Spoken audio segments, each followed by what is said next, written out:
a shock. They found out that many of their constituents in their red states really liked the Affordable Care Act. They hated Obamacare, but they really liked the Affordable Care Act and didn't realize it was the same damn thing. So as a result, they ratcheted back their enthusiasms. They couldn't repeal what was working well for low-income Americans across the country. Certainly works for 25% of Oregonians that are on Oregon Health Plan or our version of Medicaid. But we did identify in the course of those hearings that there were big premium and deductible increases in what we call the individual marketplace. It's less than 5% of healthcare delivery, but it's significant for those in the middle class or upper middle class that aren't getting some subsidies through the Affordable Care Act. So we came up with a plan. I thought, well, let's address this. That's a fair concern. I got Democrats on board, and I finally reached out to my Problem Solvers Caucus. I started 4 years ago. I said, hey, guys, you want to touch this thing? And I was surprised. My Republican colleagues said yes, and we came up with a bipartisan plan that nearly passed in the omnibus spending bill earlier this year. Nearly passed. Nearly passed. Unfortunately, bad leadership. Yep. Sabotaged it again, threw in abortion questions and choice questions. All this had nothing to do with it. We were trying to make sure that low-income Oregonians could afford it. We had a reinsurance program, gave states more flexibility. You could maybe buy into Medicare was one of our ideas at one point. And we had the Senate on board. Sometimes the House and Senate speak two different languages, but we were actually together on this. It was in the bill, and then they brought up the Hyde Amendment and all this stuff. We need leadership in Congress. So what's the future of this then? I think the future is good.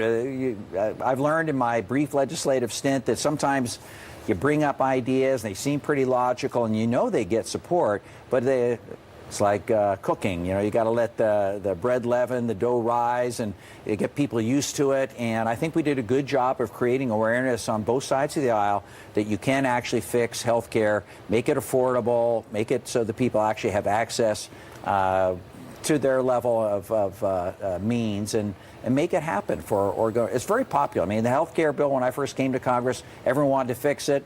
They forget there were double-digit increases.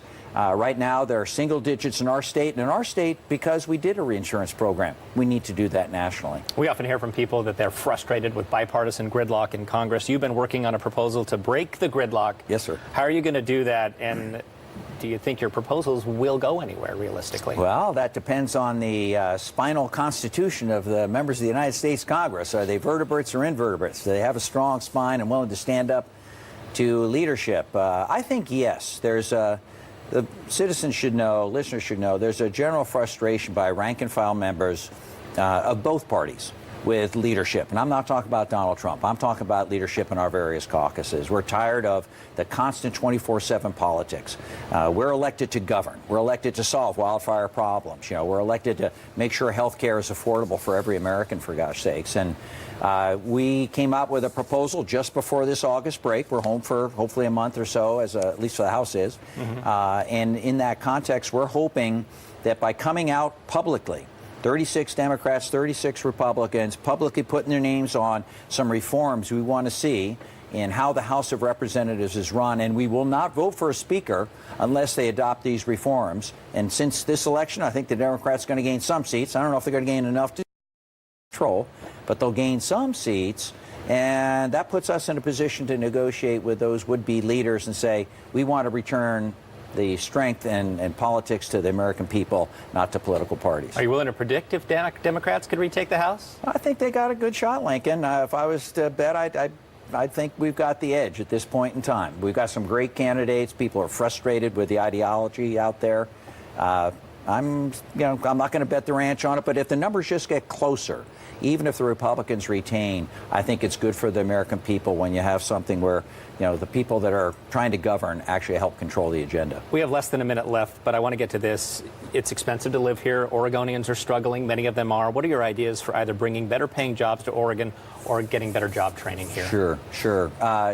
The good news is that Oregon's overall unemployment rate is the lowest it's been in recorded history. The bad news is that's a pretty checkered pattern. If you're in rural Oregon, to our earlier comments, it's a lot tougher to make a living. You're risking your life and your livelihood almost every day. There are good jobs out there, not just high-tech jobs that are available, but I hear from industry leaders all the time, well, geez, we just can't hire people. Now, one of it is an immigration issue. We need to make sure our immigration system is fixed. The other is career and technical education. There are a lot of great baby boomers my age that are retiring from police forces, fire forces, electrical engineers, plumbers, pipe fitters.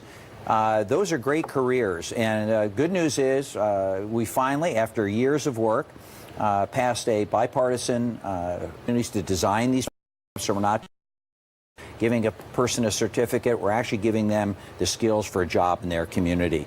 So it's really good news for Oregonians. Covered a lot of ground here. Congressman Schrader, thank you so much for coming in on this week's Your Voice, Your Vote. We appreciate it. Thank you, Lincoln. My pleasure.